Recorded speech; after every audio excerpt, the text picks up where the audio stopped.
mana carries out the functions or helps in carrying out the functions of Jnanendriya and Karmendriya.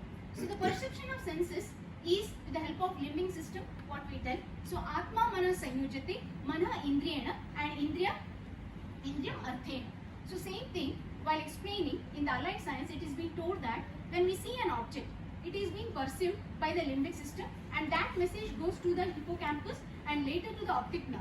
So there the vision is there, and it is the amygdala which comes into emotion. That is, if we see a snake, then it is being response as fear. If we see a gift, it is response in the form of surprise.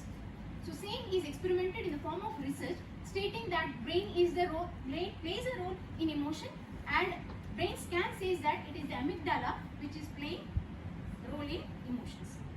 Coming to the relation of emotion and mind, there are two forms as positive, which is pleasantful behavior in the form of joy, excitement, gratitude, satisfaction. Negative in the form of sad, anger and ego. Same thing is told in Ayurveda as Tena Manaha Sukhadina. Tena Mana Arthana Sukhadina. That is, Sukha and Dukkha are the seat of Mana. The components of emotions are subjective experience. So subjective experience is either situation or person based. Now if I get first rank, I am very happy. If my friend does not get first rank, still I am happy. So it can be in a positive way and it can be a negative way also. Psychological response, that is fight and flight response. If I see a snake, so either I should kill it, that is a fight response, or run away from it, that is a flight response. And behavior, especially in case of anger, we show it in the form of fight, quarreling or throwing an object. So that is the behavioral response of the body. So it was Paul Ekman who has considered 6 universal emotions. That is happiness, which is always experienced or expressed in the form of smile. So happiness is an universal emotion.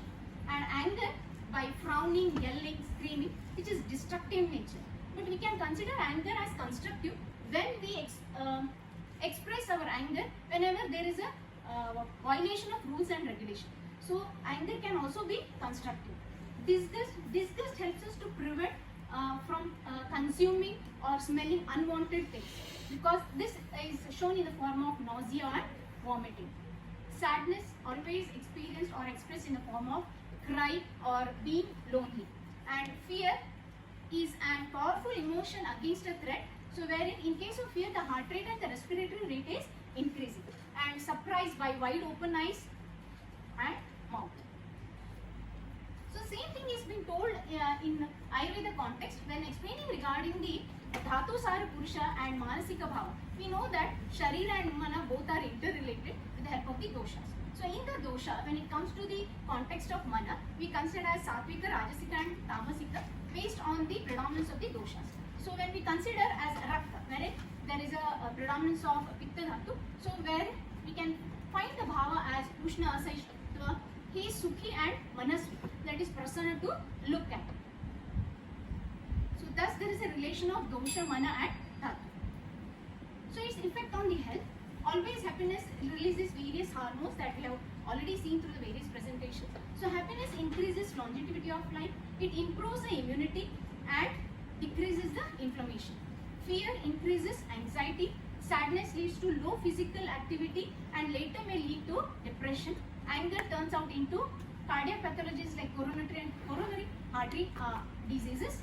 We should always think that this emotion, when it is hyper, it not only burns the mind but also the body. How we can apply this? Probably emotions are classified into 2 forms as verbal and non-verbal. So WhatsApping, and we immediately send an emoji which tells our emotion, and it is a visual analog scale in the pain pathway while assessing the pain, wherein we consider these emotions for the scale. So coming to the conclusion, no emotion is an island because there are a group of emotions, and emotion is a cognitive process where attention, memory, decision making, thinking and social behavior. This behavior is interpersonal, intrapersonal and social. So while telling regarding the definition of Swastha, it is told as Prasanna Atma Indriya and Mana. Healthy mind is healthy body. So while removing the Shalya of Mana, Harsha has been told. So my take home message is positive thinking always reflects in constructive activities, and happiness is not materialistic, it is from within. So Sarve Janaha Sukhino Bhavantu.